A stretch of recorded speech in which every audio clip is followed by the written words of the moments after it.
Hello guys, good morning sa inyong lahat. Kain tayo. Nagluto ako ng pork menudo na walang tomato sauce. Kasi ano siya, nakapag-prepare na ako sa lahat-lahat. Nakalimutan ko wala pala akong stock na tomato sauce kaya nga. So, ito na lang yung nangyari, naging puti siya. Naging plain siya. Pero masarap din naman kasi masarap yung pagkakatimpla ko eh. Although yung tomato sauce lang yung kulang.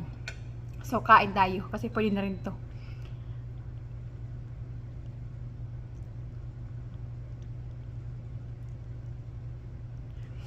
Kain! Ang sarap kumain.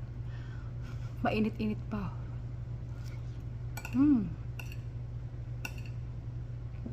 Naglalaba ako.